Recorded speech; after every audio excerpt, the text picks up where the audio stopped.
Abdelli, c'est ma grand-mère.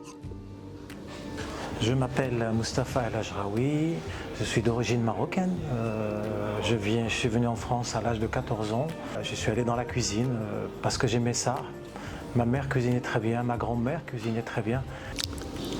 C'est quelqu'un avec qui j'ai passé toutes mes vacances. Parce que la cuisine marocaine, entre autres, que ma grand-mère et ma mère faisaient, c'est aussi une cuisine méditerranéenne. Elle m'a appris beaucoup de choses. Voilà. Tout ça pour pouvoir réaliser notre propre cuisine méditerranéenne, qui est une cuisine de parfum, simple, mais de parfum et riche de goût. Méditerranéen veut dire dans le sens large du terme, hein, donc Italie, Espagne, France, Maroc, Liban et compagnie. L'idée c'est de passer par, on parle d'oriental parce que c'est mes origines, mais ça représente que peut-être 1 ou 2% de ce qu'on voudrait faire. On passe par l'Espagne, il y a tellement de plats qui sont extraordinaires. On passe par l'Italie, par la Turquie, par la Grèce, par le Liban, tiens par exemple. Ça pour pouvoir réaliser notre propre cuisine méditerranéenne, qui est une cuisine de parfum, simple, mais de parfum et riche de goût. Très frais, très simple et très agréable. Vas-y. Bien.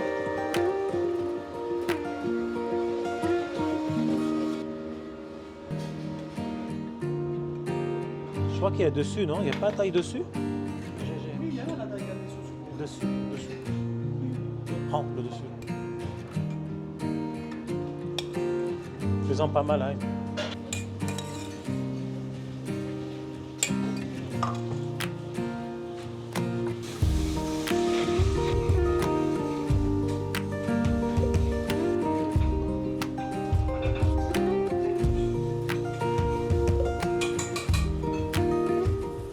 Quand je suis arrivé au lycée technique, je voulais faire une forte impression, donc j'ai travaillé beaucoup en gagnant certains concours jusqu'au bac pro. Et à partir de là, j'ai été pris par Monsieur Ducasse pendant à peu près 15 ans, où j'ai appris quelques années au Louis XV, puis au Grill, puis à peu près toute la SBM, en passant par Paris et quelques pays en étranger pour faire des ouvertures. Et cela m'a donné une grande expérience sur la cuisine méditerranéenne entre autres, et qui m'a permis d'être là aujourd'hui. Alors un carpaccio. Ça c'est pour vous. Ouais, ça va?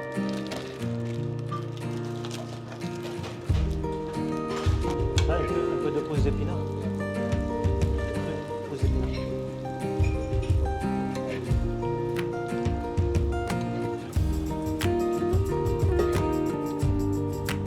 Tu me donnes deux couvercles, s'il te plaît. Oui. La petite sauce. Une et deux. Et voilà. C'est un carpaccio de bar qui est servi avec une patate douce, assaisonnée d'huile d'olive citron. On le pose comme ceci, puis on le sert avec une sauce verte. Table 6. La 2, on y va. Un ravioli, une sole et 2 cocottes de légumes. Alors nous allons travailler sur la sole, le lait mori.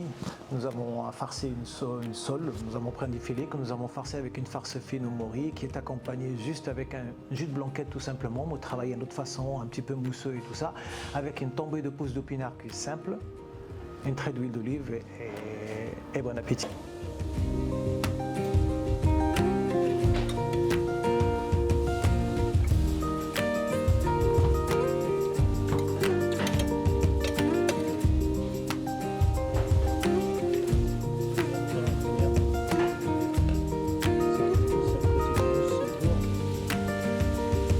Simple sauce blanquette. Voici. Nous avons travaillé aussi sur le ravioli artichaut. Nous avons fait, c'est la saison en pleine période parce qu'en Italie nous avons les artichauts épineux qui sont là.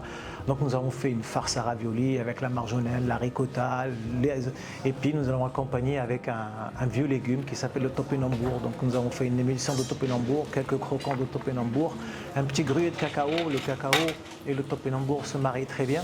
Donc quand on met, il y a cette force du chocolat qui amène à quelque chose de plus fort dans l'assiette et c'est une bonne expérience. En fait, le monde de la restauration a changé, en fait, on va dire. On vient maintenant au restaurant, on va dire que c'est fini un peu le temps, on vient manger, s'asseoir et partir. On a envie plutôt de passer un bon moment. Donc, au-delà de la cuisine qu'on présente, il y a une certaine ambiance à donner, une certaine identité. Cette identité, elle est très importante pour la clientèle. Parce que le but pour nous, c'est que la clientèle, quand elle part d'ici, elle garde un souvenir. Non seulement culinaire, mais aussi une expérience totale. C'est que le client mémorise ce qu'il a mangé et qu'il s'en souvienne. Et comme ça, quand il revient, il est content parce qu'il aura toujours le restaurant, quand ils disent qu'on vient à la table d'Élise, on sait à quoi s'attendre. Vous savez, je suis quasiment né ici et je connais, c'est mon petit village, c'est ma vie ici, c'est mon petit village à moi.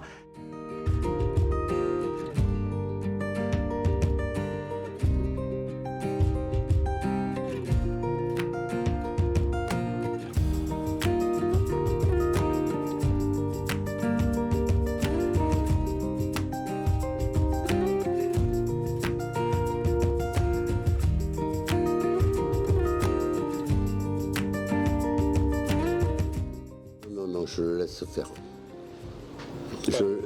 Non, pas de directive. Je le laisse faire, mais j'apprends à le connaître et j'avoue que c'est quelqu'un de bien.